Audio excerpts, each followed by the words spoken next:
Bonjour et bienvenue à vous pour cette conférence en ligne de Raphaël Batz intitulée Vers une hospitalité documentaire, redéfinir l'accueil et l'inclusion en bibliothèque.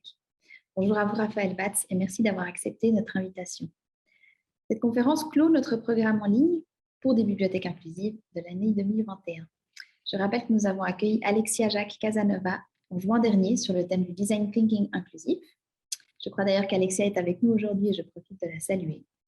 Et puis en septembre, c'est Céline Vichard qui a donné une conférence intitulée Handicap et accès au savoir. Toutes nos conférences se trouvent sur notre chaîne YouTube, ainsi que la conférence d'aujourd'hui, qui sera disponible prochainement. Si vous devez partir en cours de route, vous savez où la trouver. Je vous encourage à vous abonner à nos réseaux sociaux et à notre newsletter pour vous tenir au courant de nos prochaines actions. L'année prochaine, nous allons aborder la question de l'inclusion sous un axe un peu différent, puisque nous allons nous intéresser à la question de l'accueil des personnes LGBTIQ+ en bibliothèque. Nous y avons dédié une page sur notre site internet et publierons notre programmation au fur et à mesure. Revenons à présent à notre invité que j'aimerais présenter en quelques mots. Raphaël Batz, vous êtes conservatrice de bibliothèque, actuellement co-responsable de l'URFIS de Bordeaux, à l'Université de Bordeaux. Vous êtes membre du centre Émile Durkheim et vous menez des recherches sur la circulation des savoirs scientifiques, techniques et profanes dans la bibliothèque. Vous êtes docteur en sociologie et avez soutenu votre thèse intitulée « De la participation à la mobilisation collective, la bibliothèque à la recherche de sa vocation démocratique » en octobre 2019. Vous animez le séminaire #BiblioCovid19, aussi intitulé « Des bibliothèques en temps de crise ». Vous êtes aussi chargé de cours et intervenez sur des thématiques de l'accueil, des services en bibliothèque, de la participation, du plaidoyer et du développement durable. Ce sont toutes des thématiques qui nous occupent depuis un petit moment à Bibliomédia et plus particulièrement au laboratoire des bibliothèques qui est notre service de médiation culturelle. Nous allons aujourd'hui adresser la question de l'accueil et l'inclusion en bibliothèque. À ce sujet, je me permets de mentionner que nous animons un groupe de discussion professionnelle autour de la médiation culturelle et de l'accueil du public. Nous avons dédié notre dernière rencontre au sujet du pass Covid en bibliothèque et cette rencontre a donné lieu à une boîte à idées collective que vous pouvez télécharger sur notre site internet. Voilà, je vous remercie beaucoup, je m'arrête ici. Merci encore d'être avec nous, Raphaël, et je vous donne la parole. D'abord, merci pour votre invitation. Vraiment, je suis ravie d'échanger avec vous.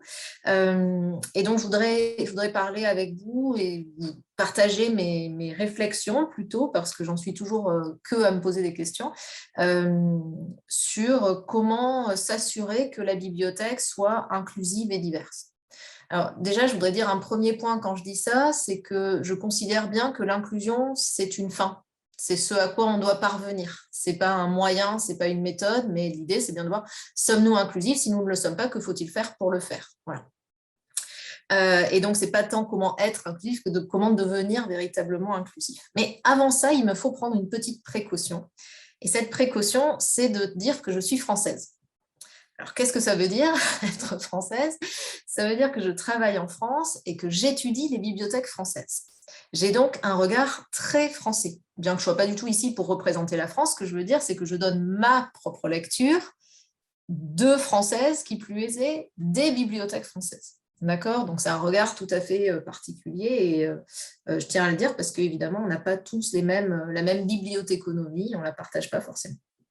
Alors, revenons à notre problème d'inclusion et peut-être posons les choses directement. Il me semble que le caractère en fait divers et inclusif, et si je parle de diversité tout de suite, c'est parce qu'en fait, il y a tout un courant aujourd'hui en bibliothéconomie et surtout en bibliothéconomie d'Amérique du Nord qui s'appelle l'EDI, c'est-à-dire Equity, Diversity and Inclusion, qui amène à concevoir en fait ces trois termes en commun. Alors, pour ma part, là, je parlerai surtout de diversité et d'inclusion, mais je tenais juste à vous le préciser. Et dans tous les cas, il me semble que ce caractère divers et inclusif de la bibliothèque n'est peut-être pas tant atteint que nous le souhaiterions. Alors, j'ai cette opinion, mais je pense que je ne suis pas la seule, sinon vous n'organiseriez pas tout un séminaire sur l'inclusion. C'est bien qu'on a tous un doute, au fond, sur notre capacité à être véritablement inclusif. Alors, prenons quelques exemples de cela. Les pratiques participatives en bibliothèque qui sont conçues comme des gages d'inclusion, comme le dit David Lang dans son Atlas of New Librarianship, dont je vous conseille vivement la lecture. Ces pratiques participatives se sont développées en France, tout au moins, de manière exponentielle depuis 2010. Il y a des cartes collaboratives en ligne sur l'histoire locale, des conceptions collectives d'espace de la bibliothèque, des acquisitions collaboratives, etc., etc. Bref, on pourrait dire que la participation, et c'est en ça que c'est un gage d'inclusion, elle permet à la bibliothèque de se mettre à l'écoute de la diversité des habitants et des usagers. Et pourtant, d'une part, la participation s'avère ne pas ouvrir davantage l'éventail des usagers que nos autres pratiques. Voilà, en gros, ce sont toujours les mêmes qui viennent. Et puis d'autre part, les pratiques participatives n'ont pas vraiment mené à l'intégration des savoirs qui ont été produits collectivement et de les intégrer dans les collections de la bibliothèque notamment, ce que j'ai pu montrer dans ma thèse qui a été mentionnée juste auparavant. Et ça montre finalement en fait une limite à ce que la bibliothèque admet comme légitimité à l'accueil de la diversité. Un autre exemple, ce sont les revendications qui sont tout à fait légitimes à ce qu'on soit à l'écoute, et à l'écoute des habitants en s'appuyant sur les études qui sont menées dans le champ des Native Studies. Alors, on ne travaille pas trop là-dessus, nous, sur les Native Studies en Europe, mais on travaille beaucoup en Amérique du Nord. Donc, c'est par exemple tout le travail avec les peuples autochtones, les Premières Nations, etc. Et puis, dans le champ des Cultural Studies, qui là nous concerne beaucoup plus, et notamment en France. Et tout ça, ça invite les bibliothèques à une plus grande attention aux récits personnels et au savoir qu'on dit mobilisé, dans le droit champ, là encore, des théories de la participation. Il me semble qu'il y avait là une opportunité à mettre en œuvre les droits culturels pour lesquels l'IFLA a rappelé le rôle important, mais j'en reviendrai en détail là-dessus plus tard. Et pourtant, aujourd'hui, la mise en œuvre des droits culturels en France, d'abord, elle est très peu saisie, et quand elle est saisie, et ce n'est pas seulement en France, elle est souvent réduite à des animations de valorisation des différentes cultures, sans parler d'exotisme, mais simplement dire « ah, il y a d'autres cultures », voilà, plutôt qu'à des politiques affirmées pour et avec les différentes minorités. Et ça, c'est un travail qui a été notamment montré par une collègue finlandaise à propos des minorités du nord de la Finlande, les minorités swami. Un dernier exemple que je pourrais prendre dans l'année et demie écoulée, là, en lien avec la situation de pandémie, c'est que le confinement a montré en fait notre grande capacité en tant que bibliothécaire à prêter attention aux plus vulnérables. Il y a de nombreux services qui ont été développés pendant les confinements qui ont manifesté combien le souci de l'autre était au cœur du rôle social des bibliothèques. Et pourtant, les concepts clés de vulnérabilité, de justice sociale ou d'éthique du care sont très peu utilisés en bibliothèque, malgré des expériences qui ont été menées sur le care et l'évaluation par des collègues comme Marie Martel au Québec. Donc, dans ce contexte, on pourrait dire que le travail d'inclusion des bibliothèques peut être questionné et que, de fait, l'approche actuelle de l'accueil des idées, des récits et des habitants, qui sont au fond les 3 points que je viens de mentionner, n'est peut-être pas suffisante pour répondre à nos propres exigences en termes d'inclusion et de diversité. Alors, l'enjeu, il n'est pas seulement d'être inclusif, évidemment. Ce n'est pas être inclusif pour être inclusif, parce qu'aujourd'hui, il faut être inclusif. Ce n'est pas la question. L'enjeu, il est bel et bien de pouvoir répondre à notre mission, voire à notre statut de service public. Là encore, je me situe du côté français, peut-être parce que c'est ainsi qu'on parle, mais pouvons-nous nous reconnaître comme un service public si nous ne sommes pas en mesure d'offrir nos services à tous? Et l'enjeu est important, il n'est pas anecdotique. Quand David Lynx, toujours dans le même atlas dont je parlais tout à l'heure, fait la liste des 6 champs d'action que mènent les bibliothécaires pour assurer leur mission de bibliothèque, il liste les champs suivants. Il dit qu'il faut qu'on fournisse des connaissances qui vont permettre aux individus de se construire une vision du monde. Il faut alors fournir des connaissances, ça va être les fonds qu'on donne de toute nature, mais aussi finalement quand on invite quelqu'un, d'accord? Ce n'est pas simplement les supports documentaires, c'est les connaissances qu'on va mettre à disposition et qui ont un but, qui est de permettre aux individus de se construire une vision du monde, sans laquelle en fait on échappe d'une certaine manière à la possibilité d'avoir une citoyenneté libre et émancipée.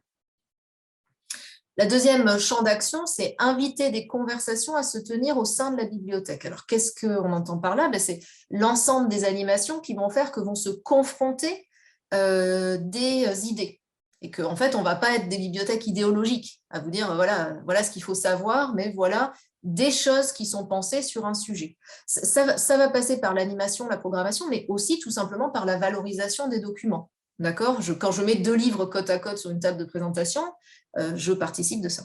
Le troisième, c'est faciliter l'accès à ces connaissances du point de vue des compétences. Ce sont les littératies. Voilà. Sans un certain nombre de littératies, on échappe à la fois à la possibilité d'accès à ces connaissances, mais aussi à la possibilité de participer à ces conversations. Quatrième, afficher l'engagement actif de la bibliothèque dans ses documents cadres, auprès des médias, auprès des publics, tout ça. Typiquement, est-ce que nous avons des projets d'établissement qui sont rédigés, mis à disposition sur nos sites et dans lesquels on affiche clairement nos missions et nos engagements? C'est ce qu'il appelle l'activisme de la bibliothèque et qui n'est pas une sorte de militantisme foufou, quoi, mais vraiment tout simplement le fait de la communication publique transparente qui dit, ben voilà, si on fait des choix, il faut qu'on soit en mesure de les assumer. C'est aussi ce qu'il y a dans les chartes documentaires et on sait très bien qu'il y a très peu de bibliothèques finalement qui affichent et qui partagent leurs chartes documentaires. Et enfin, le cinquième, développer des compétences adaptées pour toute l'équipe de la bibliothèque. Donc là, en fait, si on n'a pas les équipes formées, en gros, on ne peut pas faire tout le reste. Et puis, le dernier, qui est inciter tout le monde à prendre part à la création, à la circulation de la connaissance, donc via des mécanismes d'inclusion, des animations participatives, des animations hors les murs, etc. Et ça, c'est ce qui nous intéresse, vous l'aurez compris. Alors, sans mettre en œuvre ces 6 champs d'action, on ne peut pas considérer que notre mission est pleinement réalisée. En d'autres termes, nous courons à l'échec. En gros, on ne peut pas se dire... C'est bon, moi je fournis des connaissances et j'invite des conversations et je facilite l'ensemble de ces connaissances. En plus, je forme mon personnel et j'ai un projet d'établissement sur mon site web. Si en plus, nous n'avons pas incité tout le monde à prendre part à la création de tout ça, alors, quelque part, nous n'avons pas réalisé notre mission entière. C'est donc pas du tout anecdotique en fait, de s'intéresser à la question de l'inclusion et de la diversité. Ce n'est pas une injonction morale uniquement, c'est aussi finalement une injonction déontologique au sens de la déontologie bibliothéconomique. Voilà. Donc, on ne peut pas se satisfaire de mener 2, 3, 4 ou 5 de ces actions. Il faut véritablement chercher à être pleinement inclusif pour être pleinement bibliothéconomique, bibliothécaire même. Alors donc, moi, ce que je voudrais vous proposer, c'est de tenter une hypothèse. Donc, je ne sais pas si c'est clair dans la présentation qui a été faite de ma personne, mais moi, je ne travaille pas en bibliothèque. Voilà, je travaille pour un URFIS, qui est une unité de formation, donc, qui en plus est même assez peu connue en France, donc j'imagine ailleurs pas, qui forme à l'information scientifique et technique. Et donc,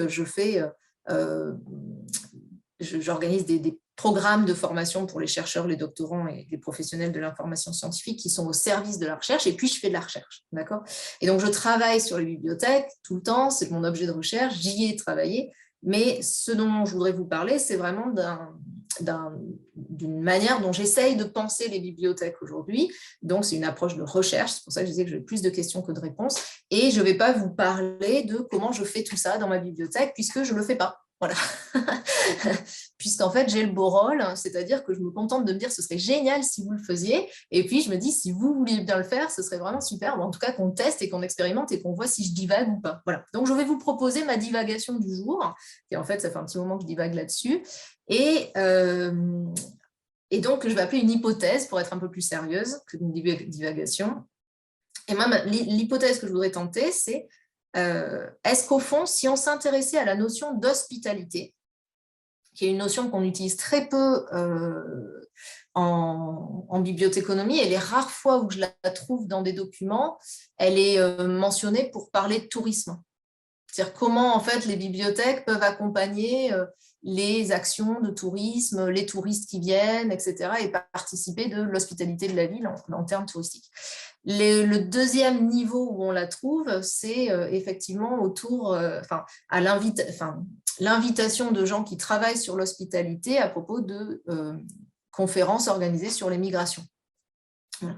Mais on s'en saisit très peu, en fait, pour repenser véritablement la manière dont on travaille, nous, bibliothécaires, et donc peut-être cette notion-là pourrait nous permettre de repenser les modalités de l'accueil, l'accueil qui est au fondement finalement, du point de vue vraiment cette fois-ci des modalités et de la mise en œuvre, de tout ce que j'ai dit auparavant, c'est-à-dire de la possibilité de faire service public, de la possibilité d'être inclusif, de la possibilité d'être divers. Tout ça, c'est l'accueil. Bon.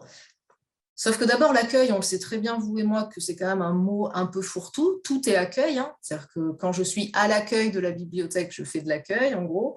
Voilà. Donc, comment est-ce qu'on va peut-être se saisir d'un mot qu'on utilise pour l'instant assez peu, qui est cette notion d'hospitalité, et se demander si elle n'ouvre pas des nouvelles perspectives en matière d'incitation à prendre part à la création et à la circulation de connaissances, comme nous y invite David Lynx. Alors, pour discuter de cette question de l'hospitalité, vous allez voir, je m'appuie sur mes recherches en sociologie et en philosophie, comme en sciences des bibliothèques. Je m'appuie aussi sur les conclusions de mes 2 premiers précédents, en fait, plutôt projets de recherche qui sont liés à la participation dans les bibliothèques, à savoir le projet démocratique. Non, pas du tout.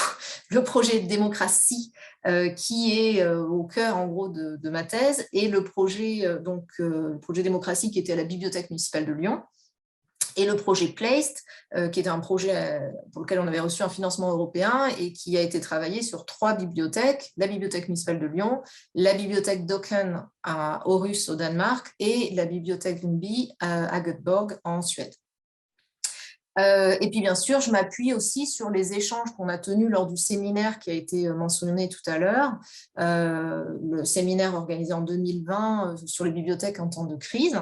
C'était un séminaire pour lequel il y a eu 2700 participants et qui s'est organisé en 8 sessions et qui a permis de faire émerger plusieurs points de rupture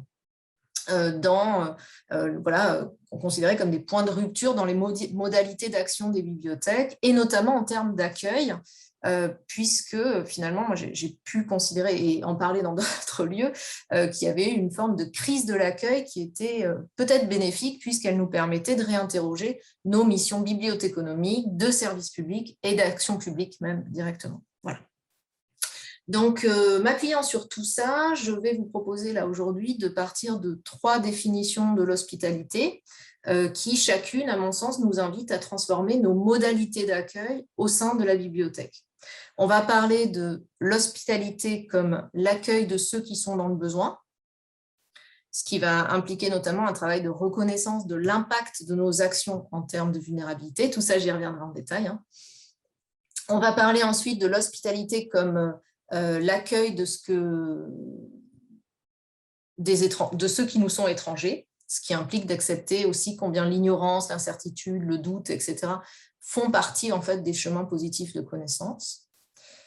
Et puis on parlera de l'hospitalité comme l'accueil de ce que les autres nous apportent, ce qui implique la redéfinition de la relation, une certaine écologie en gros, entre bibliothécaires et usagers.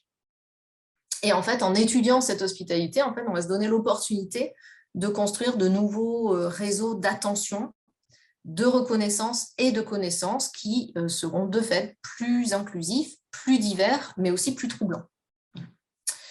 Et puis enfin, avant d'entrer dans le détail, j'essaierai de finir chaque chapitre, en gros, en évoquant un projet de recherche sur lequel je commence à travailler maintenant et pour lequel je m'appuie en gros sur ce cadre d'analyse à partir de l'hospitalité pour mettre en place des protocoles d'études autour de ce projet. C'est un projet d'étude de la circulation des informations scientifiques et profanes via les bibliothèques dans des situations d'urgence climatique, donc toujours en situation de crise, si vous voulez, d'urgence climatique, sur des territoires qui font face, par exemple, à une transformation de leur littoral ou à des pics de chaleur, etc., qui vont nécessiter la redéfinition de la place de la végétation dans la ville, par exemple. Alors, ça peut vous paraître complètement sorti de nulle part par rapport à ça, mais en fait, vous allez voir que, au fond, la question de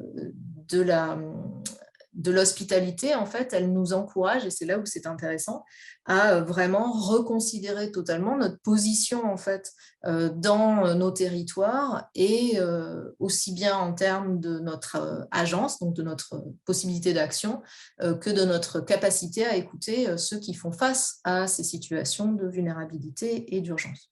Bref, tout ça, ça va m'amener à définir des protocoles d'expérimentation pour concevoir des outils de valorisation et de mise en dialogue de ces savoirs. Et déjà, quand je dis ça, vous comprenez peut-être pourquoi le titre de mon intervention s'appelle « Vers une hospitalité documentaire », puisque, au fond, je finirai toujours par parler de collection. Bref, ça m'amènera à travailler sur la manière dont les bibliothécaires peuvent s'appuyer sur l'éthique du care pour définir des continuums de vulnérabilité à l'œuvre dans une situation et prêter ensuite attention aux conditions de production de savoir de ces personnes vulnérables. On parlera de la manière dont les bibliothécaires peuvent s'appuyer sur peut-être, pourquoi pas, la transition bibliographique, mais en tout cas la manière dont on repense les catalogues pour penser l'articulation entre des savoirs de forme, de nature, d'obsolescence, de conditions de légitimation différentes, et puis la manière dont les bibliothécaires peuvent accompagner les personnes vulnérables dans la mise en parole de leur expérience, que je rapproche de la question de la littératie communautaire. Bref, tout ça pour moi, ce sont des pas vers un avenir que je vois pour la bibliothèque et que je qualifie donc, comme je vous l'ai dit, d'hospitalité documentaire. C'est-à-dire que ça dessine une bibliothèque qui va donner une vraie place à l'information et au savoir, et non pas seulement un lieu où tout le monde peut venir. Et pour moi, ce sera ça, la parfaite inclusion, c'est quand en fait la bibliothèque redevient un espace public, un véritable espace public qui met en circulation les habitants, mais aussi les idées, mais aussi les objets. Donc voilà comment nous allons passer de l'inclusion à l'hospitalité documentaire. Alors, je vais parler... Attendez, j'ai un petit souci technique. Voilà. Donc, je vais commencer en fait par m'intéresser à ce que je viens de dire, c'est-à-dire, j'ai dit accueillir les habitants, accueillir les idées, accueillir les paroles. Je vais commencer par les habitants et on va partir avec une première définition de l'hospitalité qui sera l'accueil de ceux qui en ont besoin. Qui est une première définition de l'hospitalité. Alors, cette définition-là, on va accueillir ceux qui en ont besoin, elle sous-entend plusieurs choses. Elle sous-entend, d'une part, que nous sommes en mesure d'identifier la nature du besoin. Ils ont besoin, oui, d'accord, mais ils ont besoin de quoi, au juste? Et puis, d'autre part, ça signifie que nous sommes en mesure de départager entre ceux qui ont besoin et ceux qui n'en auraient pas besoin. C'est-à-dire qu'il y a une partie de diagnostic, finalement, qui est à l'œuvre. Et enfin, dernier point, dans cette définition, il y a l'idée que ceux qui ont besoin d'un soin. Alors, d'un soin de quoi? Ça, c'est à voir, mais en tout cas, qui convient de leur apporter quelque chose qui va résoudre ce problème, en fait, de besoin. En fait, cette définition de l'hospitalité, elle est liée à une institution, et vous le voyez venir depuis un moment, qui est la question de l'hôpital, en fait, qui est celle de l'hôpital. Qui lui aussi, d'ailleurs, l'hôpital se pose de nombreuses questions depuis longtemps sur sa capacité à être véritablement hospitalier. Alors justement, en France, ça fait plus de 15 ans maintenant, qu'il y a un truc qui s'appelle la Fabrique de l'hospitalité, qui travaille en Alsace, donc dans le nord-est de la France, et qui travaille sur redéfinir en fait l'accueil dans les hôpitaux alsaciens. Donc l'Alsace, c'est Strasbourg, par exemple. Ce qui est intéressant, c'est que les gens de la Fabrique de l'hospitalité en Alsace pointent des éléments clés de cette hospitalité. Et donc, premier élément clé, en fait, c'est le souci, la notion de souci de l'accueil, déjà, parce qu'en fait, on pourrait ne pas se soucier de l'accueil, considérer que déjà les gens viennent et c'est déjà super bien, mais donc le souci de l'accueil, qu'on voit dans les bibliothèques, notamment à travers les formations à l'accueil, qui souvent on trouve un peu, d'ailleurs, un peu en échec, parce qu'on ne sait pas trop comment prendre ce souci de l'accueil sans tomber sur finalement, déjà, si vous souriez au téléphone, ça fait beaucoup de choses. Comment aller un peu plus loin que ces considérations-là, mais aussi le souci du soin et puis le souci de l'autre. Deuxième chose que pointent les gens de la Fabrique de l'hospitalité, c'est que l'hospitalité nécessite attention et écoute. Alors, attention et écoute des parties prenantes, mais qui vont être ici invitées à devenir partie active de la mise en œuvre de cette hospitalité. C'est-à-dire, en gros, c'est les gens qui sont soignés, ceux qui sont justement dans le besoin. Il s'agit de pouvoir les écouter, mais plus encore qu'ils soient véritablement acteurs de cette hospitalité. Et enfin, l'hospitalité comme bienveillance. Or, tout ça, en fait, ce sont des références claires à quelque chose qu'on appelle l'éthique du care. C-A-R-E. L'éthique du care, elle est construite sur 4 éléments. Alors, je ne vous refais pas toute l'histoire de l'éthique du care, mais si vous avez des questions à la fin, on pourra y revenir. Mais en gros, puis de toute façon, j'en reparlerai à d'autres endroits, mais l'éthique du care se construit sur 4 éléments. C'est d'une part le caring about, c'est-à-dire le fait de se soucier de quelqu'un ou de quelque chose. Donc là, on retrouve la notion de souci dont je vous ai parlé. Deuxièmement, le care receiving. Alors, je dis deuxièmement, ce n'est pas un ordre en fait, c'est juste le deuxième que je vous dis. Le care receiving, la réceptivité, si vous voulez, c'est la place donnée aux personnes qui sont l'objet du soin. Et attention, ce n'est pas simplement de dire il faut qu'on les écoute et qu'ils nous disent oh là là, c'est pas génial cet accueil, et qu'on se dise ah ben, il faut qu'on change notre accueil. C'est pas ça. C'est à la fois de la co-construction avec eux pour changer l'accueil, mais aussi qu'on construise une évaluation de l'accueil qui est basée sur leur réception. D'accord ? Le caregiving, donc le don, d'accord, qui est l'acte de soigner, donc c'est le moment du don, le fait de donner, mais là en l'occurrence des soins, et qui, outre le fait que c'est le travail concret autour du soin, en bibliothèque, ce serait le travail concret de rendre un service bibliothéconomique, mais c'est aussi l'ensemble des compétences qu'il convient de mobiliser pour que les agents qui sont concernés par ça puissent faire ce travail concret de soin. La notion de compétence est hyper importante là-dedans. Et d'accompagnement d'ailleurs des personnes, j'en parle pas particulièrement par la suite, ça m'arrive d'en parler, mais là je ne suis pas sûre que j'ai prévu, donc j'en dis un mot là-dedans. Il y a quand même pas mal de textes qui s'intéressent à la fatigue de la compassion. Et il y a des gens qui m'ont déjà posé des questions dans des conférences sur un certain nombre de limites pour les personnels à endosser un souci de l'autre, en fait, qui est difficile à porter et qu'on voit d'ailleurs dans les inquiétudes qu'on peut avoir, notamment parce qu'on incarne le rôle social de la bibliothèque, je dirais, jusqu'au très fond de son âme, et qui est dur à porter. Donc, il y a pas mal de textes qui s'intéressent à ça, mais je n'ai pas prévu de développer là-dessus aujourd'hui, mais on pourrait en discuter aussi.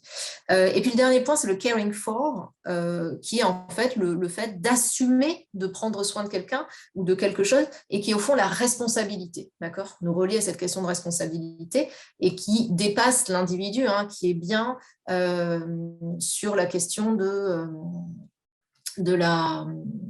Comment on appelle ça ? Excusez-moi, j'ai été troublée. Sur la question de la responsabilité de l'institution elle-même, en fait. D'accord ?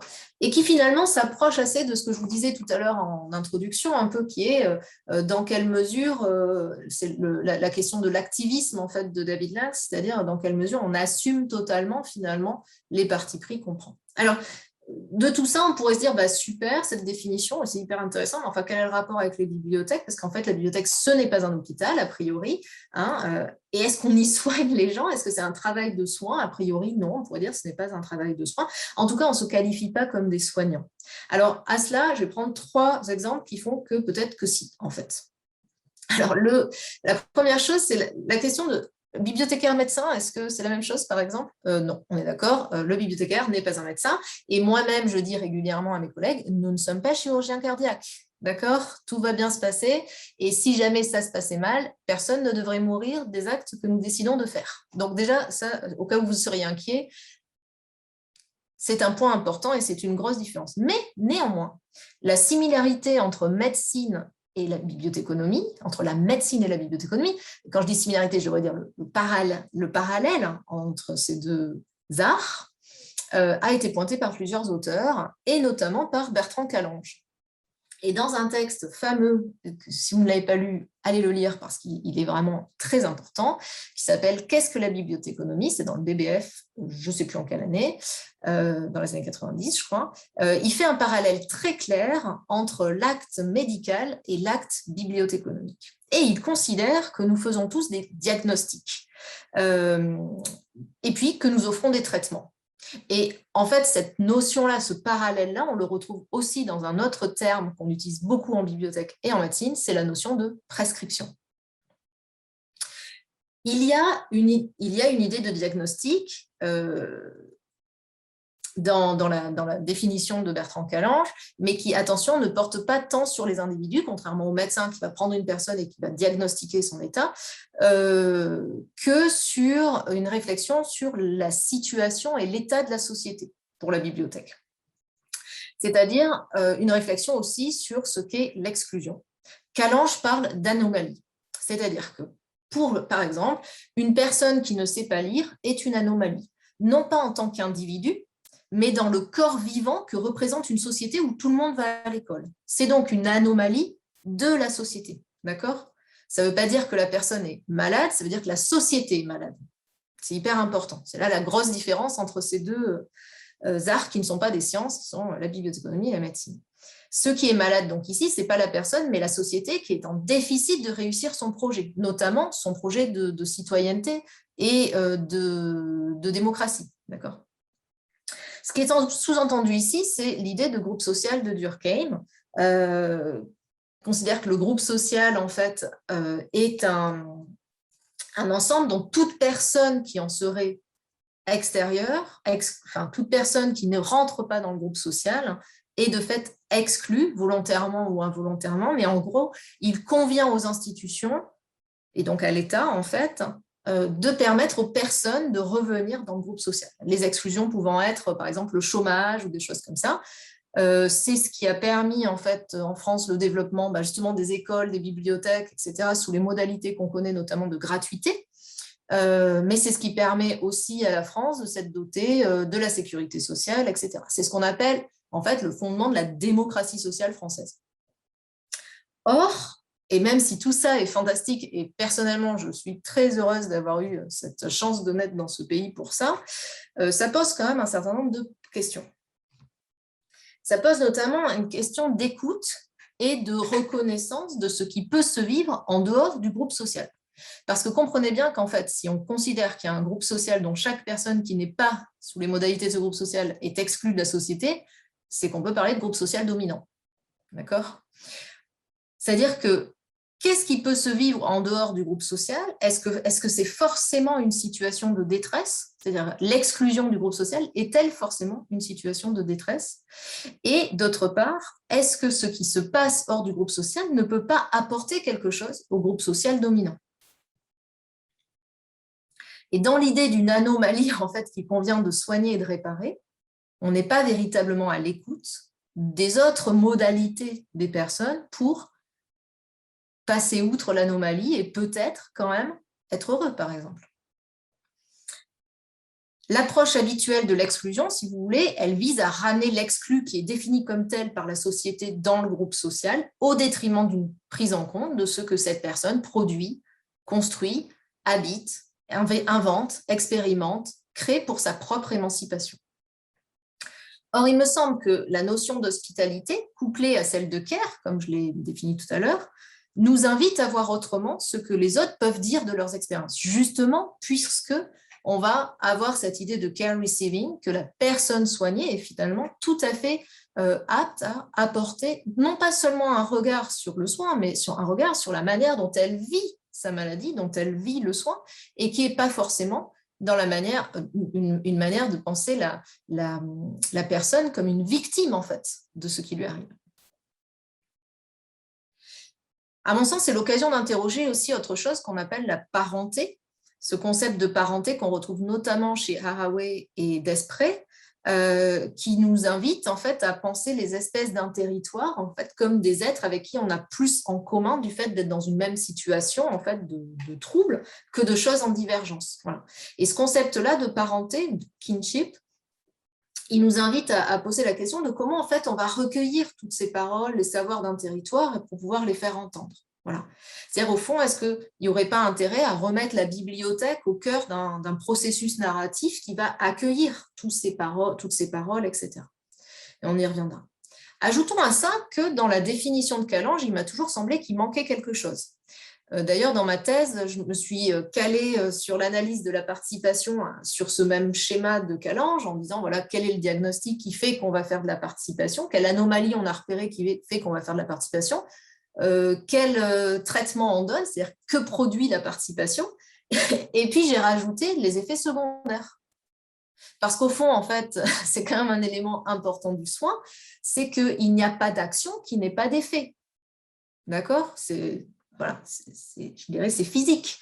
Et du coup, je trouve que dans la manière dont on aborde la bibliothéconomie, et souvent le soin en général, on interroge assez peu l'effet que nous avons finalement sur la société et sur les individus, tout particulièrement, dans nos décisions de traitement aux anomalies que nous avons identifiées.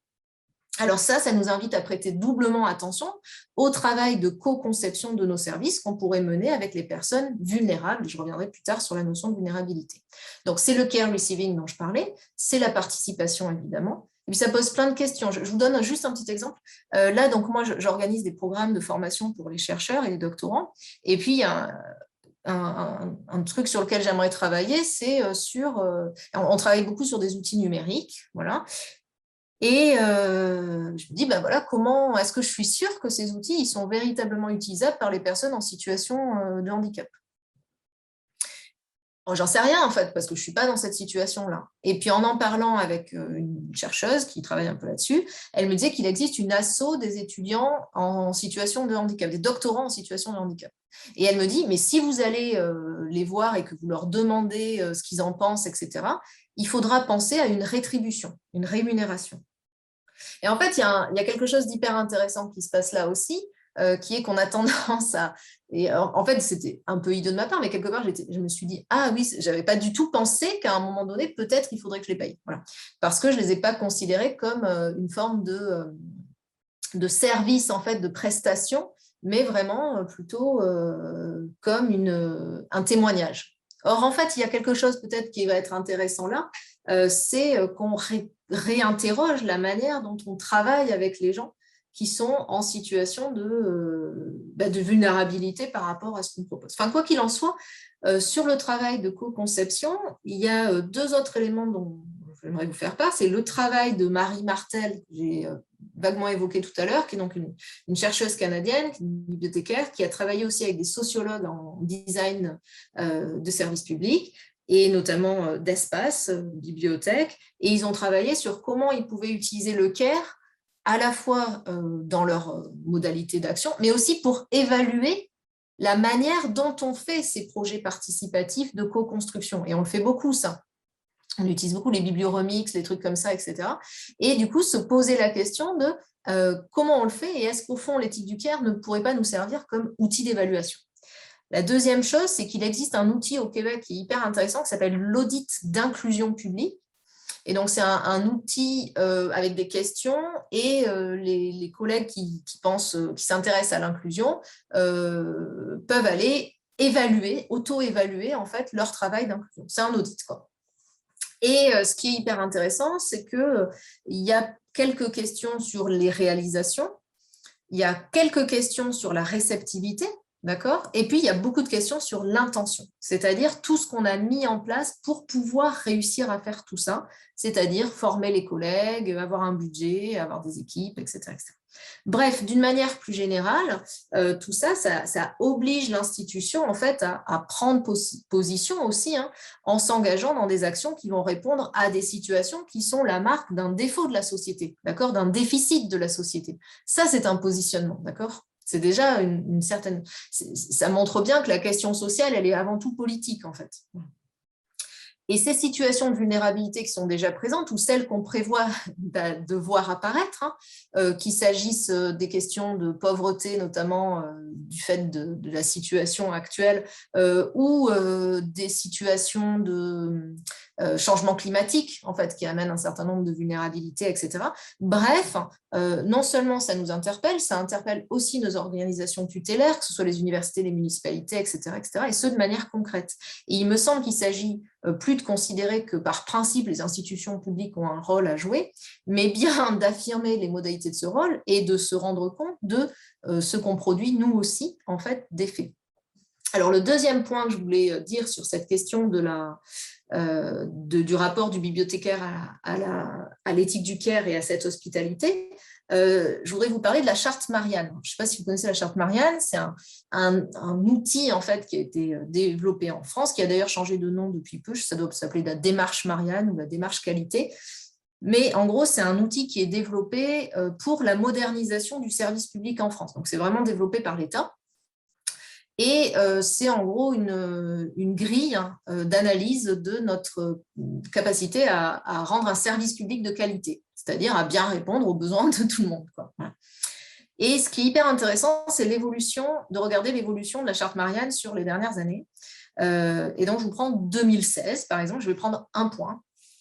En 2016, un des critères qui était mesuré, c'était, et je cite, faciliter l'accompagnement des personnes à mobilité réduite. Okay, donc, est-ce qu'on était bon ou pas là-dedans? Voilà, et on avait des chiffres, et je crois qu'on n'était pas très bon, mais peu importe. 2017, l'intitulé a changé.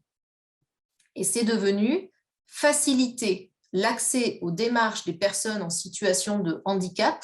Donc déjà, vous voyez le glissement, depuis les personnes en situation de mobilité réduite à situation de handicap.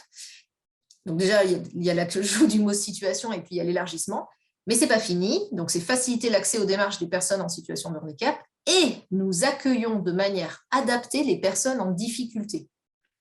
Donc là, on a quelque chose qui commence à arriver, c'est l'idée qu'au fond, et c'est ce que je vous disais au début, c'est que dès lors qu'on dit qu'on accueille les gens qui en ont besoin, on fait un travail de critérisation de ce que c'est que le fait d'avoir besoin. Et donc, en 2016, en gros, l'État français considérait que ceux qui avaient besoin, c'était de pouvoir rentrer dans l'institution elle-même. Donc, c'était est-ce qu'on a mis des rampes pour les personnes en situation de mobilité réduite? Et puis, petit à petit, ça évolue et on se dit, peut-être qu'en fait, la critérisation de la personne en besoin, elle est plus large que ça. Donc, on a les personnes en situation de handicap en général et puis même peut-être les personnes qui sont en difficulté. D'accord? Et puis, en 2020, alors, je vous cite encore, ce n'est pas moi qui là, je cite, vous bénéficiez, donc rappelez-vous, avant c'était facilité tout court, après c'était facilité et nous accueillons, et puis maintenant c'est vous bénéficiez d'un accompagnement adapté à votre situation personnelle. Il n'y a plus de mention de difficulté, il n'y a plus de mention de handicap. Pourquoi? Parce que qui suis-je en tant qu'État pour considérer que votre situation mérite attention? D'accord? Et en fait, c'est ça, c'est vous qui êtes en mesure de dire « je suis dans une situation où j'ai besoin de cette attention ». Je vais prendre un cas franco-suisse, c'est-à-dire moi. Je donne des cours en Suisse, je travaille en France, ce qui veut dire que j'ai un salaire en Suisse et j'ai un salaire en France. Et je dois payer des impôts et je ne comprends rien. J'ai bac plus je ne sais pas combien et je ne comprends rien. Une partie de moi me dit, je ne fais pas partie des personnes qui sont en situation de difficulté, sauf qu'en fait, je vais devenir folle si ça continue, je vous le dis, quoi. Donc, en fait, je fais partie de ces gens qui ont un problème et qui est lié à ma situation personnelle et sur lesquels l'État n'a pas à définir que je dois ou pas, que je rentre ou pas dans le fait d'avoir droit à de l'accompagnement. Et maintenant, il est dit que vous avez droit à de l'accompagnement, quelle que soit votre situation. C'est vous qui appréciez si votre situation fait que vous avez droit ou pas. Et ça, c'est hyper important. Parce qu'en plus, ça permet de ne pas dire aux gens, mais vous êtes en difficulté? Je me rapproche de l'écran, ça fait plus peur. Vous êtes en difficulté? Voilà. Et ça, c'est extrêmement inquiétant en fait pour les personnes. Les gens ne veulent pas être considérés comme en difficulté, comme devant être remarqués par l'État, pointés, etc. Là, cette notion-là, elle disparaît. Elle dit, vous avez le droit, en fait. Vous êtes citoyen français, vous avez le droit, point. Il ne s'agit plus de savoir si vous avez le droit parce que vous boitez, parce que vous ne savez pas lire ou quoi que ce soit. Vous avez le droit. Voilà. Et en plus, si on regarde bien le texte de 2020, on voit apparaître la notion de bienveillance qui n'était même pas du tout envisagée dans les actions précédentes. Et ça, j'y vois la marque très claire en gros, de quelqu'un au ministère qui dit « moi, je crois dans l'éthique du care ». Et qui dit il faut qu'on ajoute, qu'on mette en œuvre le care au cœur même des réflexions de ce qu'est le service public. Or, comme nous, bibliothèque, nous sommes un service public, et on est complètement concernés par cette question de la démarche qualité des services publics, eh bien, nous sommes concernés par la question du care et de l'hospitalité, et il faut le prendre comme une injonction ministérielle, certes, mais de toute façon, une injonction à réfléchir à nos manières de pouvoir davantage donner réponse à tous. Bref, ça pose la question du service pour tous, mais du coup aussi du service pour chacun. C'est ça qui est posé. Il y a quelques années, en 2006, donc ça remonte, une collègue écrivait dans un mémoire, enfin dans un article, à trop vouloir spécifier les publics, on risque de renforcer leur exclusion. Donc, il y a longtemps eu quelque chose comme ça, qui est de dire, si on spécifie les publics, on renforce leur exclusion. Et en même temps, donc vous voyez dans cette idée du CARE que finalement, tout le monde peut être concerné par le soin, donc on lisse un peu, je dirais, la question de la spécification, et en même temps, il ne s'agit pas du tout de nier le fait qu'il y ait des besoins spécifiques. Donc, il y a un jeu et un travail à faire sur, mais au fond, comment est-ce que je fais pour rendre service à tous, sans exclure, sans distinguer, et en même temps rendre service à chacun en adaptant, donc en distinguant.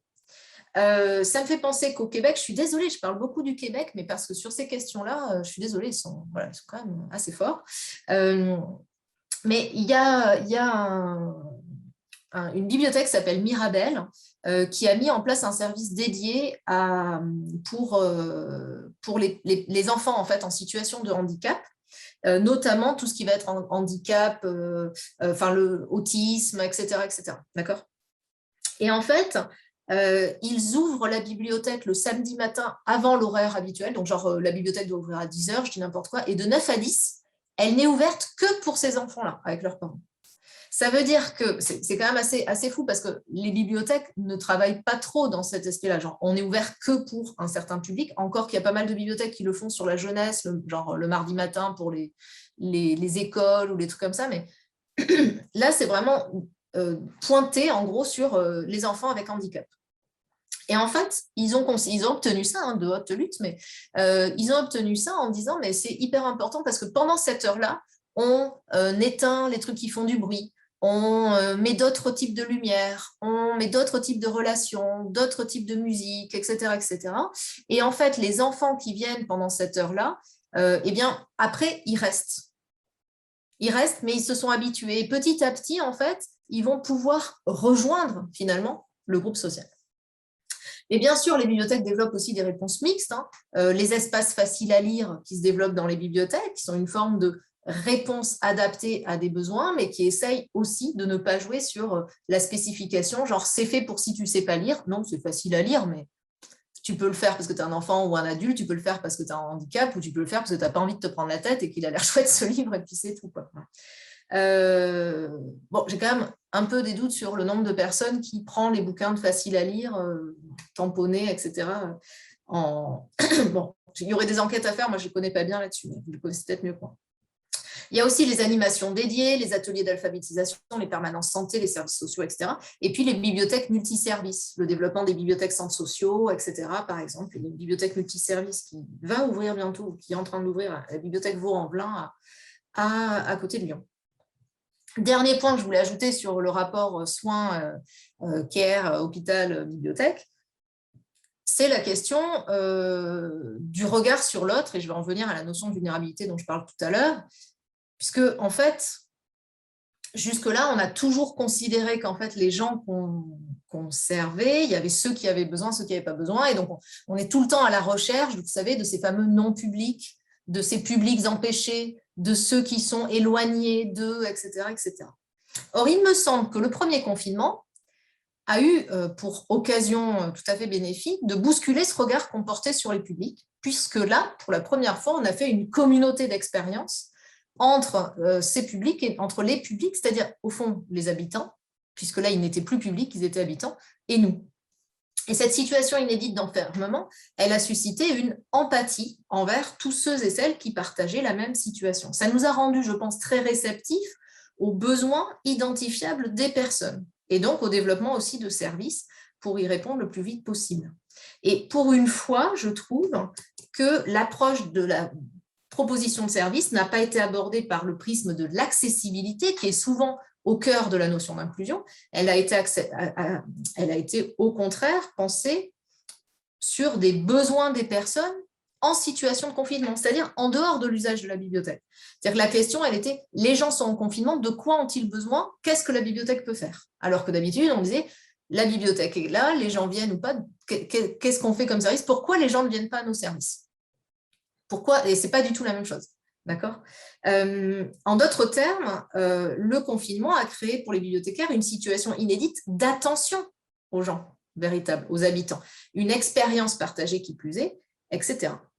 Mais on est d'accord que cette communauté d'expérience, elle est limitée, d'abord parce que le confinement voilà, s'est arrêté, ensuite parce que tous les confinements n'ont pas été identiques, et puis du coup, ça a été l'occasion pour nous que cette empathie-là, elle se transforme en une autre forme de ressenti qu'on peut appeler justement le souci, dont j'ai parlé tout à l'heure, la compassion, d'accord, et qui relève finalement d'une attention qu'on va porter aux citoyens, aux situations de nos citoyens que nous n'expérimentons pas pour autant, d'accord.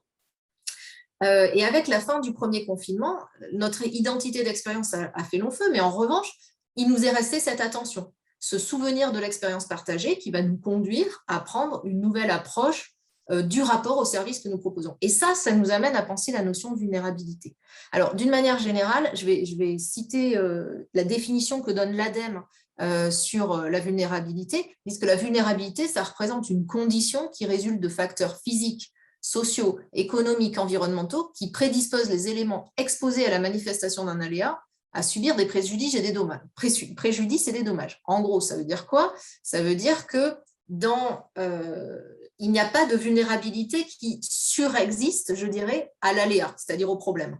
Okay, il y a une multiplicité aussi de vulnérabilités face à une situation. Il n'y a pas les vulnérables et les non vulnérables. Il y a des vulnérabilités qui peuvent être liées à des facteurs physiques, sociaux, économiques, etc.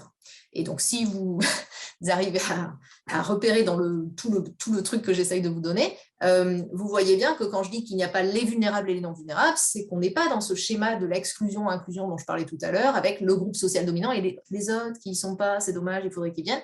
Non, c'est pas ça. C'est que quand arrive un aléa, c'est-à-dire un problème, une urgence, il y a différentes modalités de vulnérabilité qui vont être liées à différents facteurs. Okay, ce qui veut dire que le facteur préalable, ce n'est pas la vulnérabilité. On n'est pas d'abord exclu. D'accord, donc la vulnérabilité, elle n'advient qu'à partir du moment où va se manifester une situation dont les conséquences sont négatives sur les personnes. D'accord, et c'est pour ça que je disais que c'est important la notion d'effet secondaire. D'accord, parce que en fait, ce que nous allons proposer comme service, comme réponse, est soi-même susceptible en fait de répondre ou pas à certains facteurs de vulnérabilité. Donc, penser la vulnérabilité, ce n'est pas un vain mot, d'accord? C'est réfléchir à nos services, non pas à partir d'une vision binaire qui va être celle de l'accessibilité, au fond, et qui va dire il y a ceux qui ont accès, il y a les autres, mais de manière plurielle, attentive à ce qu'on va appeler le continuum de vulnérabilité qui est engendré et rencontré par ce service. Il y a deux mouvements. Tronto, qui est à l'origine de l'éthique du care politique, dit qu'il n'y a pas de différence entre ceux qui ont besoin de soins et les autres, mais il y a une différence de continuum entre des degrés de care, c'est-à-dire de soins dont chacun a besoin. Et voilà, bref, tout ça, ça me paraît important en fait pour que quand on développe un service, on puisse se demander non pas qui a les moyens de l'utiliser, puisque c'est ça l'accessibilité au fond, mais comment accompagner les différentes vulnérabilités face à ce service. Proposer un service pour tous, ça va être peut-être de travailler sur ce continuum de vulnérabilité et définir en fonction de ce continuum les besoins de service. Voilà, en gros, qui a besoin de nous, à quel niveau, et définir non pas un service, mais l'adaptation de ce service à une multiplicité peut-être de facteurs qui peuvent être de fait, voilà, vulnérabilisants. Par exemple, pour les services numériques, on va se dire qu'il y a des vulnérabilités liées au fait de ne pas avoir accès aux services en fonction de l'équipement, d'autres en fonction des compétences, d'autres parce qu'il y a des gens qui sont addicts aux écrans et c'est peut-être pas une bonne idée d'aller leur ajouter des services numériques, d'autres le resserrent parce qu'ils ont déjà un resserrement assez fort de leur vie sociale pour ne pas avoir besoin que leur vie sociale se réduise à du numérique, etc., etc. Et en fonction de ça, c'est si on fait cette analyse, si on fait cette espèce d'audit, qu'on va pouvoir se demander qu'est-ce qu'en fait, à quelle vulnérabilité rencontre mon service et est-ce que je l'assume en fait? Et soit je l'assume, comme bon bah là je ne sais pas quoi faire, voilà. Soit je me dis peut-être qu'il y a quelque chose à faire, avec qui je vais travailler pour faire face à cette vulnérabilité, certainement avec les gens qui sont dans cette situation, c'est le care receiving dont je parlais. et vous allez faire des expérimentations et tester des choses. Ça me fait penser que, si vous suivez ce que je dis, vous devriez être en train de vous dire, elle est gentille, mais enfin tout ça, ça demande vachement de boulot. Oui, alors oui, tout à fait, alors j'assume totalement, ça demande beaucoup de travail, mais peut-être parce qu'il est temps qu'on en fasse moins aussi. Et quand je dis moins, je veux dire moins d'actions, moins de services, mais qui vont être véritablement inclusifs et qui vont toucher un grand nombre de facteurs, en fait, qui, sans quoi nos services, finalement, touchent toujours les mêmes personnes. Voilà.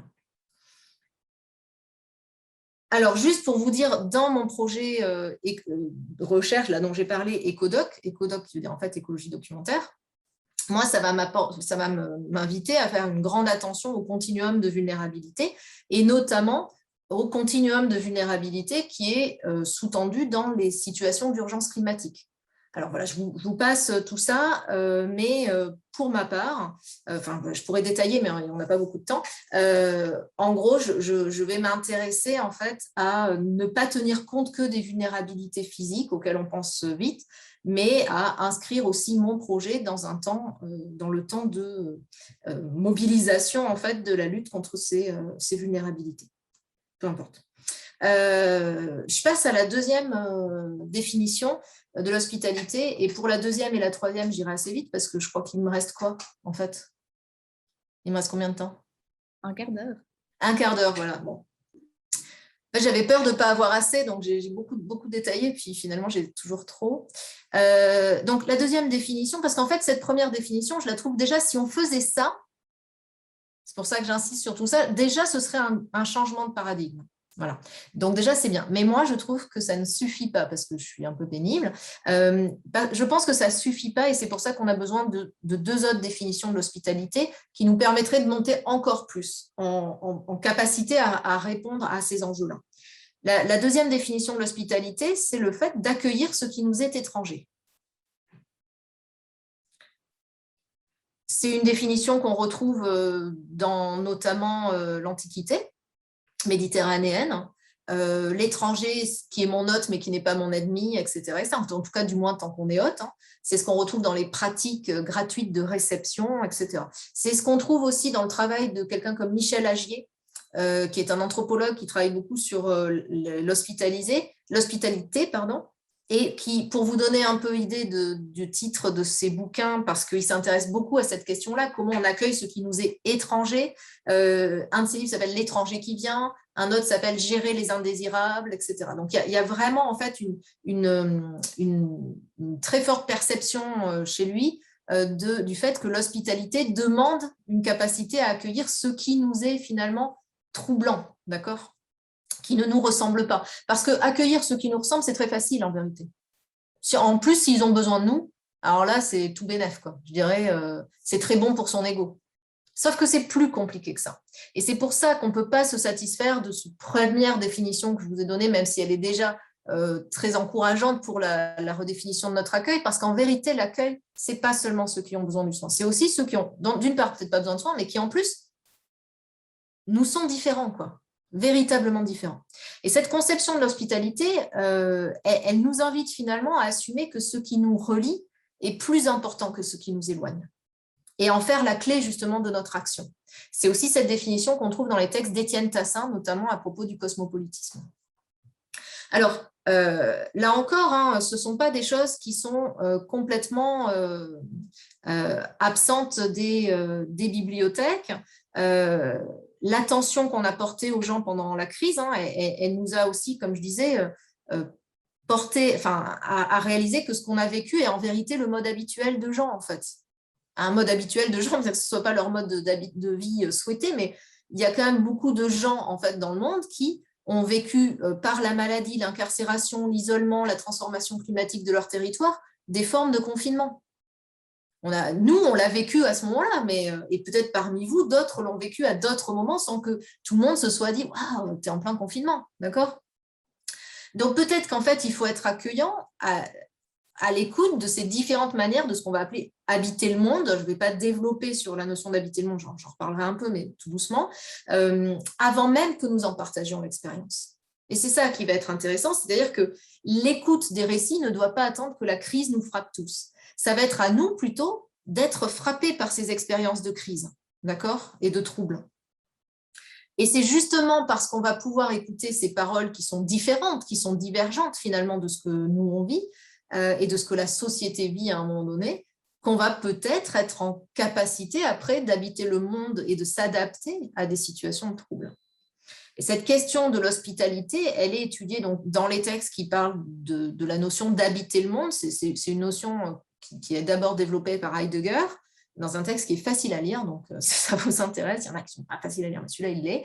Et il s'agit aussi de la reprise de ce concept par des autrices comme Dana Haraway ou Vinciane Desprez, etc., notamment pour voir comment être à l'écoute des autres manières d'habiter le monde que celles que nous connaissons ou que nous expérimentons. Voilà. C'est important parce que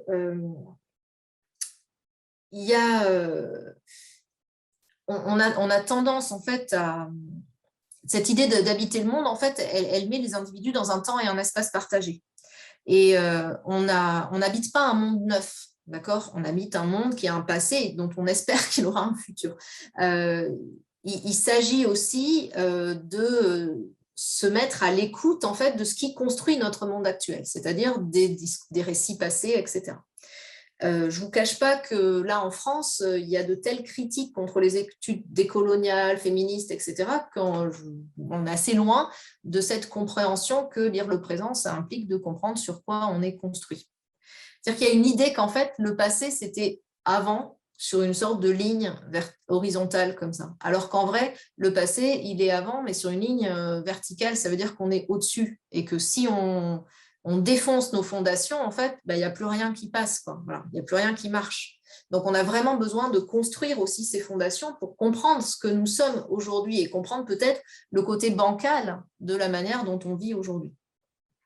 Bref, tout ça pour dire qu'on a besoin de ce que Donna Haraway va appeler les histoires, les récits, en fait, qui constituent et traversent notre façon de voir le monde, c'est-à-dire des intelligibilités, en fait. D'accord ?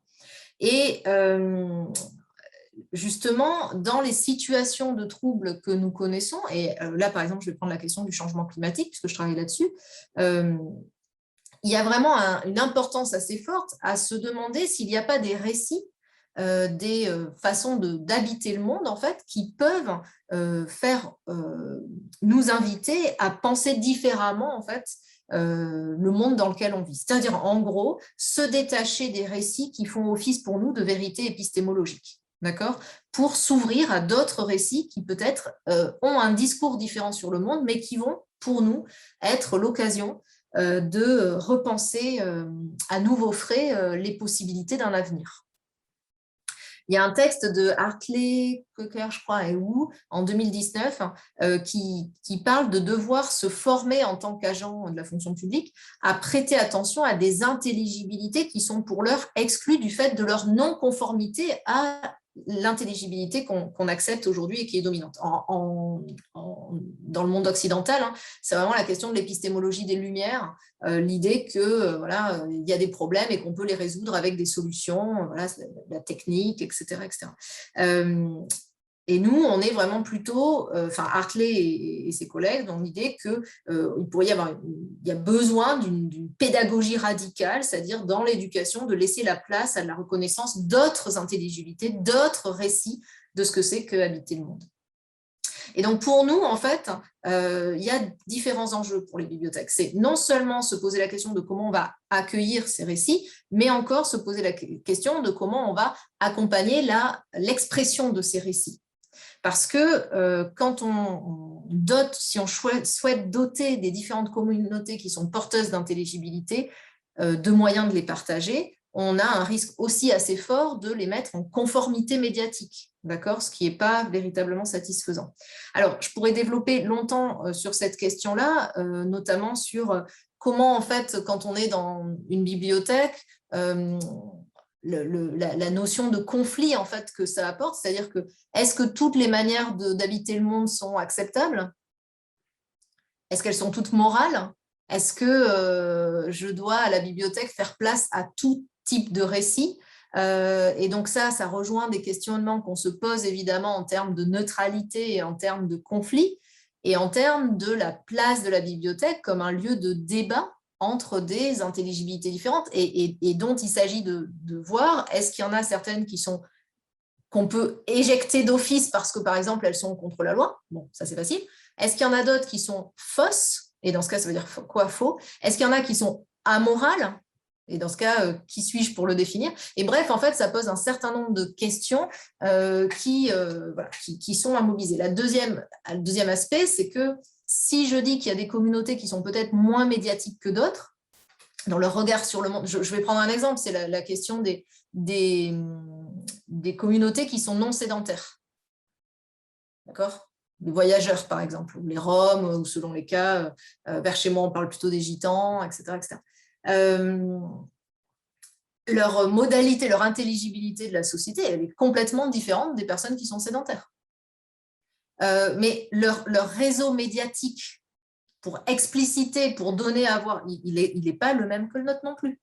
Et d'ailleurs, ils s'en fichent complètement. Ils n'ont pas envie d'aller écrire des articles ou j'en sais rien, ou de faire des trucs comme nous on fait. Donc, comment est-ce qu'on fait pour médiatiser tout ça? Est-ce qu'il y a des accompagnements, une sorte de littératie communautaire, qui serait peut-être une littératie à la médiation communautaire, je ne sais pas. Il y a des choses à penser dont on ne s'est pas saisi pour l'instant. Voilà. Sachez qu'il y a, évidemment, vous le savez, il y a plein d'expériences sur ces questions-là qui sont faites par les bibliothèques, et souvent, comme je le disais en introduction, ce sont des expositions, des mises en valorisation, etc., des personnes. Je ne sais pas, moi, à l'ABM de Lyon, il y a eu une belle expo il y a quelques années sur les personnes sans domicile fixe, qui était à base de récits que les personnes racontaient de leur histoire, etc., etc. Donc, ce sont des choses qui créent aussi une communauté au-delà des rencontres entre les individus, mais ça reste souvent des parcours d'individus. Et c'est rarement, en fait, une réflexion sur des communautés et le regard qu'elles peuvent porter sur le monde. Voilà. Et il me semble qu'aujourd'hui, la bibliothèque peut être une institution qui nous invite comme ça à partager nos expériences d'habitation du monde et qui va accueillir dans ces espaces, dans ces collections, voilà, les récits plus ou moins construits, plus ou moins élaborés. Et ça m'amène, en allant assez vite, à la troisième définition dont il faudrait se saisir. Je ne vous cache pas que là, il me faudrait 3 heures en fait, pour vous parler de tout ce que j'aimerais vous dire, mais je vais vite parce que le principal, le premier pas a été défini, mais il faut quand même ouvrir les pistes vers ce qui permettrait de compléter tout ça.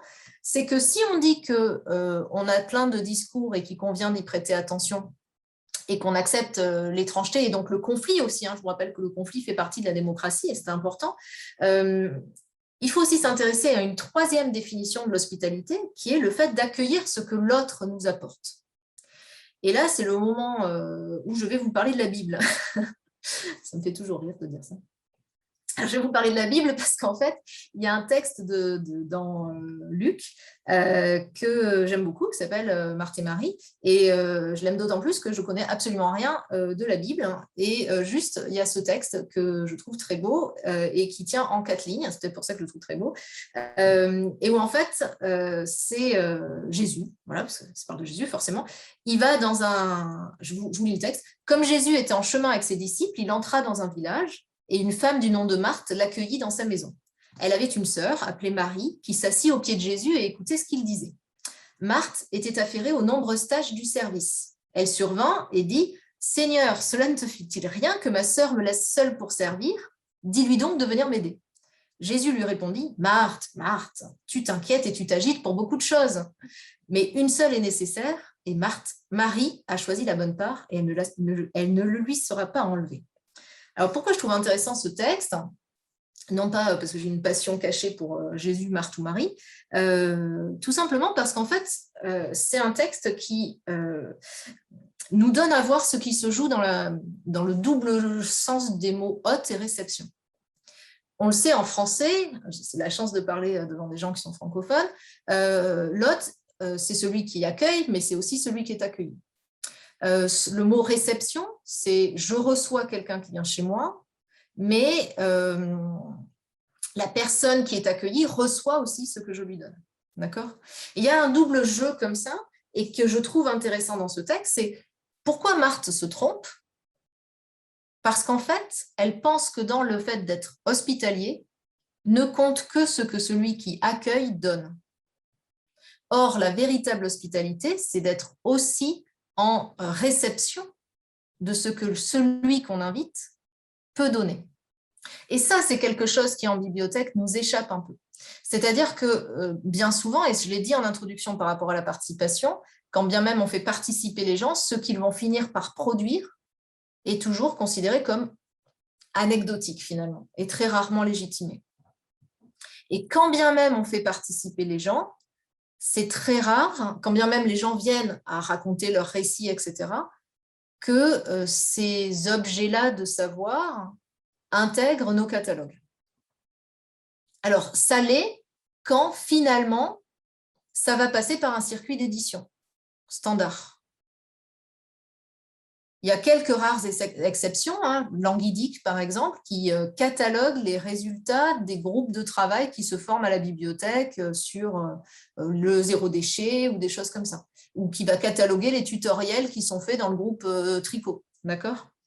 Mais c'est une vraie question en fait qu'on doit se poser, c'est au-delà d'écouter les paroles et les récits des gens qui viennent nous parler, il y a la question finalement de la réciprocité du don, quoi, d'accord ? Et qui dépasse la question de la redevabilité. C'est pas juste, c'est pour une fois en fait on change l'idée. C'est pas que celui que j'accueille me doit quelque chose, mais c'est que moi aussi je dois quelque chose à celui que j'accueille, c'est-à-dire l'écouter. Et puisqu'on est sur le christianisme, on peut rejoindre avec l'idée de soins et de guérison, mais c'est un peu l'idée que finalement l'institution que nous sommes peut s'améliorer parce qu'elle va écouter ses usagers, mais pas parce qu'elle va les écouter sur ce qu'ils ont à dire sur la bibliothèque, mais parce qu'elle va les écouter sur eux et sur leur manière d'habiter le monde. Et c'est ça qui est hyper important. En participation, les gens me disent souvent « Ah, on a fait une enquête, on a demandé aux gens ce qu'ils voulaient pour la bibliothèque de demain et ils nous répondent qu'ils veulent des mangas.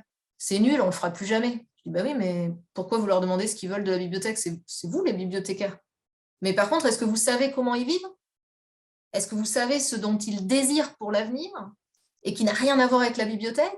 Est-ce que vous savez quelles sont les valeurs qu'ils portent et qui leur paraissent importantes? Est-ce que vous savez comment eux, ils estiment être et incarner ce territoire sur lequel vous habitez ensemble? Est-ce que vous connaissez leurs inquiétudes?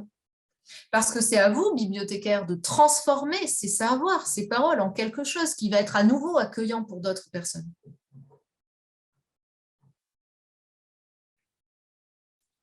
Et c'est là où, et je vais conclure là-dessus, d'abord, je pense qu'on a intérêt dans cette écoute à se ressaisir de la notion de droit culturel sur autre chose que simplement la valorisation de plein de cultures différentes, mais vraiment se demander comment, en fait, et là, je vais citer, en gros, Jean-Michel Lucas, qui est un chercheur sur les droits culturels, mais le fait que la notion de droit culturel implique une autre définition de la culture, d'accord ? Ce n'est pas juste une autre culture, c'est une autre définition de la culture, et ce n'est pas la même chose. Et cette autre définition, elle est nécessaire à la construction d'une humanité qui s'enrichit des ressources des individus. Et en fait, c'est de notre responsabilité de pouvoir donner à la communauté tout entière d'enrichir, si vous voulez, notre catalogue, non pas de meilleures notices, mais véritablement d'un ensemble de savoirs qui vont être des savoirs profanes peut-être, mais qui vont apporter à cette dimension de compréhension de la complexité, finalement, du monde dans lequel nous vivons.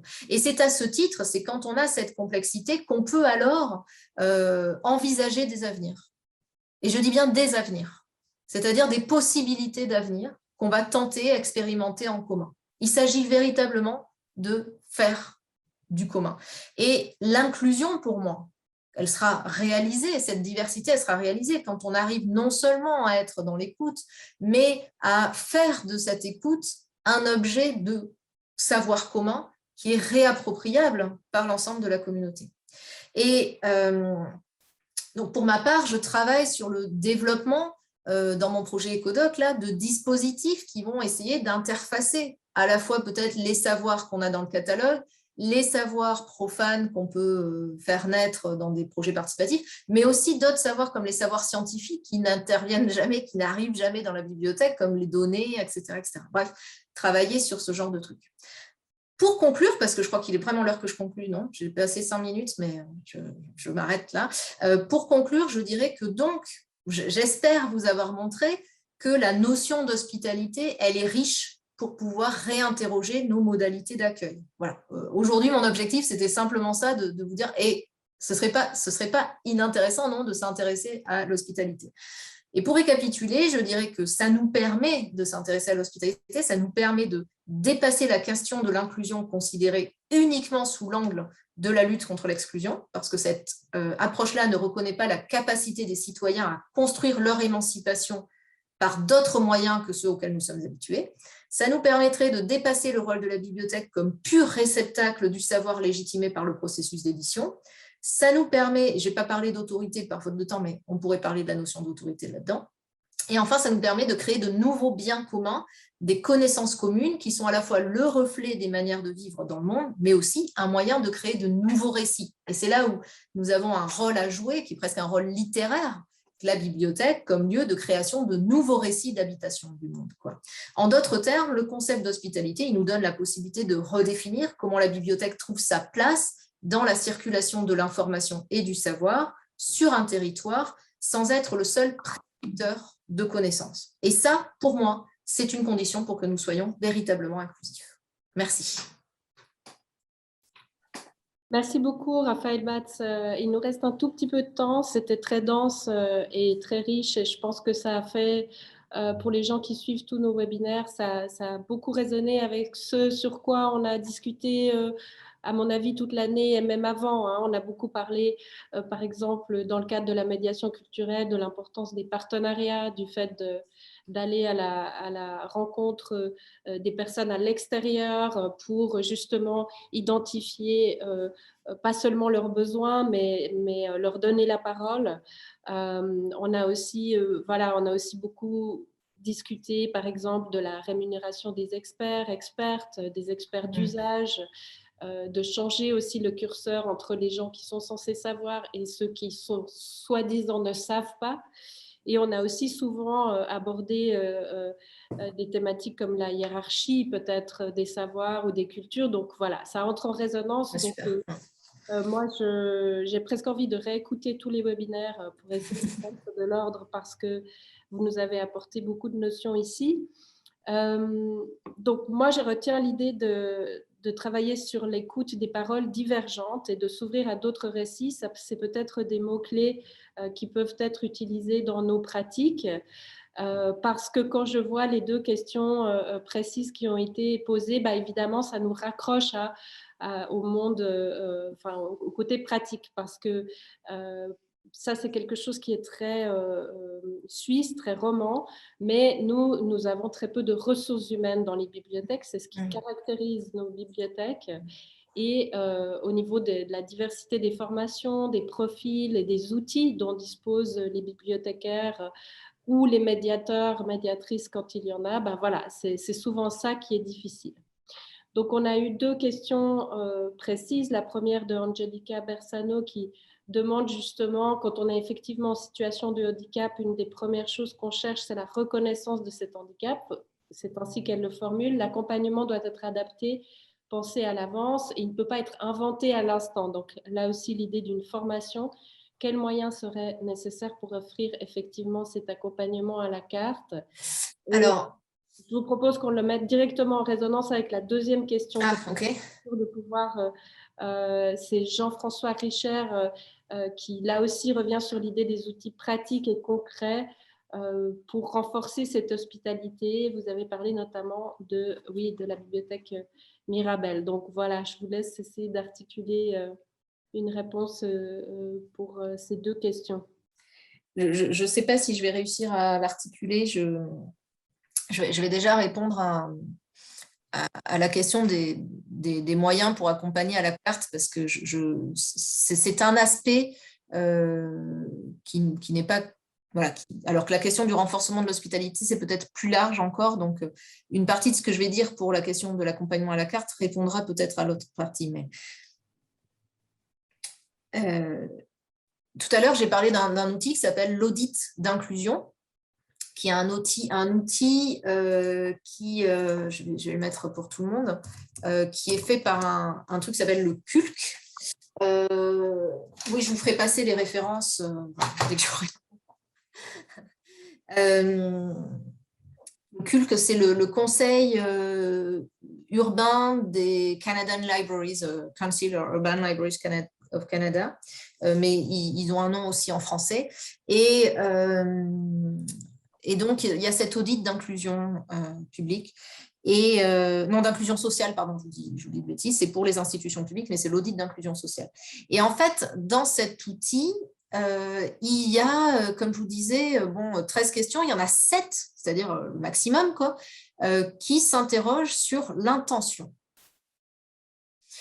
Et l'intention, c'est qu'est-ce qu'on va faire pour réussir à faire. C'est-à-dire, quels moyens et qu'est-ce qu'il faut qu'on fasse pour s'assurer qu'on va pouvoir faire, par exemple, cet accompagnement à la carte. Et je trouve que c'est une approche qui est hyper intéressante parce que forcément, dans l'ensemble des questions qu'il y a sous les indicateurs d'intention, comme ils appellent ça, il y a la question du nombre de personnes dans l'équipe. Il y a la question des compétences des personnes, il y a la question des budgets. Et en fait, ça nous rappelle qu'en fait, on est un service, par exemple, je ne sais pas, Angélica, si vous êtes dans une bibliothèque universitaire ou municipale, mais on n'est pas tout seul, en fait. On est un service et on doit aller défendre les conditions de possibilité et d'effectivité de nos missions auprès de nos tutelles, comme on dit en France. Je ne sais pas si vous utilisez ce même mot barbare, hein, voilà, mais nous, on parle de tutelle, ce qui est toujours délicat, j'adore avoir une tutelle. Et en fait, je pense, et ça rejoint quelque chose que je dis souvent pour les gens qui m'ont déjà entendu, mais c'est l'importance de notre positionnement dans les stratégies de politique publique locale. C'est que quelque part, en fait, on ne peut pas avoir une municipalité qui veut lutter contre l'exclusion et que la bibliothèque n'ait aucun moyen alors qu'elle en est une actrice importante. Mais le problème, c'est, est-ce qu'ils le savent que vous êtes une actrice importante de l'inclusion? Est-ce qu'ils le savent que vous êtes des acteurs importants de la lutte contre la pauvreté? Est-ce qu'ils le savent que vous êtes des acteurs importants de l'accompagnement des personnes en situation de handicap? Et s'ils ne le savent pas, dites-vous bien que ce n'est pas que leur faute. Je suis désolée, hein, je vais être désagréable, mais c'est notre faute. Parce qu'on ne sait pas faire, parce qu'on ne sait pas aller là où effectivement c'est conflictuel pour nous avec nos tutelles, c'est-à-dire dire je suis désolée, mais ça on ne le fera pas si on n'a pas l'argent, on ne le fera pas si on n'a pas les moyens, on ne le fera pas si on n'a pas les compétences. Donc, en fait, ce n'est pas seulement une question un peu syndicale de dire ça c'est la limite de ce qu'on peut faire dans l'état de nos conditions, c'est aussi de voir s'il y a des priorités au niveau d'un territoire, qu'on puisse s'inscrire dans ces priorités, qu'on puisse faire reconnaître le rôle de la bibliothèque et que dès lors, on fasse partie des priorités, c'est-à-dire qu'ils vont être, des services qui sont tout de suite affectés à pouvoir répondre à ça et dès lors qu'ils vont avoir de l'argent. Et ça, c'est la question du plaidoyer et de l'advocacy, donc je pourrais vous en parler encore pendant 3 heures de plus, mais ce n'est pas l'objet. Mais il me semble qu'en fait, la question des moyens, pour nous qui sommes des institutions publiques qui dépendons en fait forcément d'autres, on n'est pas des associations indépendantes, il y a un enjeu qu'on n'a pas assez saisi, qui est la question de notre capacité à convaincre ceux qui nous donnent de l'argent qu'on est bien des acteurs de ça. Je pense qu'aujourd'hui, les gens, nos élus, tout ça, ne le savent pas. Ou alors, ils pensent que c'est anecdotique, c'est-à-dire que, ah ouais, il y a quelqu'un qui est handicapé, qui a besoin d'aller dans une bibliothèque pour lire un livre. Oui, c'est vrai que ce serait bien qu'il puisse y aller, quoi. Mais ce n'est pas ça qui est en jeu. Vous le dites bien, en fait, vous parlez de reconnaissance, etc. Et donc, si c'est un enjeu qui est au-delà du pur loisir, hier, je me suis énervée sur le fait qu'on parle de la bibliothèque comme un lieu de loisir, tant qu'on continuera à dire ça, on ne sera pas pris au sérieux sur toute notre agence, en fait, en termes de politique publique. Voilà. Alors ça, c'est pour répondre à Angélica. Donc, j'ai bien conscience que c'est facile à dire, hein, et moi-même, je lutte là-dessus à plein d'égards ou à plein de niveaux. Mais c'est comme ça, à mon avis, qu'on gagnera des points, c'est en devenant plus politique, pas au sens de politicien, mais bien au sens de reconnaissance du rôle politique de la bibliothèque dans les politiques publiques qui sont mises en œuvre. Et puis, Jean-François, qu'est-ce que je propose de mettre en place en bibliothèque pour renforcer l'hospitalité? Alors du coup, j'ai une question à vous poser parce que qu'est-ce que vous voulez dire par là? C'est-à-dire, qu'est-ce que je propose qu'on mette en place pour réussir à être plus accueillant, donc dans l'ensemble de tout ce que j'ai dit, ou est-ce que vous voulez dire comment est-ce que je propose que les gens soient mieux, enfin les bibliothécaires soient mieux formés à cette question de l'hospitalité plutôt que de l'accueil? Parce que si c'est, alors peut-être que vous me répondez, si c'est la question de comment je pense qu'il faut qu'on mette ça en place en bibliothèque, il me semble que voilà, ça passe par les conférences comme ça passe peut-être par des échanges avec les écoles et les lieux de formation. Par exemple, Bibliomédia, je remercie vraiment de m'avoir donné la possibilité de parler de ça. Ça va passer par la publication, etc., puis par des expérimentations, et c'est pour ça que je fais de la recherche, c'est pour aussi tester des choses, et puis pour pouvoir vous dire, non seulement la question, elle se pose, mais quand on l'expérimente, il se passe des choses, quoi. Voilà. Donc, ça, c'est un truc. Et ensuite, qu'est-ce que je propose de mettre en place pour renforcer l'hospitalité? Vous avez bien vu, c'est assez vaste tout ce dont j'ai parlé, donc il y a tout un ensemble de choses à faire. Je pense, encore une fois, que la première chose, c'est de s'intéresser à cette question de la vulnérabilité et à reconnaître en fait ce que nos actions induisent d'effet. La deuxième chose, c'est vraiment de travailler avec les gens qui sont eux-mêmes en situation de vulnérabilité. Voilà. Et je ne parle pas forcément des gens qui parlent pour eux, je parle de eux directement, quoi. Voilà. Je vais vous donner un autre exemple. Vous savez, il y a un système d'écriture qui s'appelle facile à lire. Et là, je ne parle pas des espaces faciles à lire des bibliothèques, mais le FALC. Voilà. Le FALC, c'est par exemple, la bibliothèque municipale de Périgueux a réécrit, alors ce n'est pas eux qui l'ont fait, ce sont des personnes qui sont elles-mêmes en situation de handicap mental, qui ont réécrit le guide du lecteur, qui ont travaillé dessus en le réécrivant avec les principes du FALC, mais ce sont les personnes qui l'ont réécrit. D'accord ? Ce n'est pas la bibliothèque qui s'est dit « Ah, ce mot-là, ça doit être trop compliqué, je vais leur enlever ça. » D'accord ? En fait, c'est tout un ensemble de choses qui sont à penser dans le FALC. C'est aussi comment on va… Mais ça a dû être dit dans la conférence sur le handicap, j'imagine, que vous avez organisée. Des mises en page, des choix de photos, etc., etc. Et en fait, ce genre de travail, voilà, qui me paraît tout à fait intéressant. Et puis, le troisième truc, c'est vraiment qu'on s'interroge sur la circulation de l'information. Alors, pourquoi je dis ça? C'est parce qu'en fait, on a…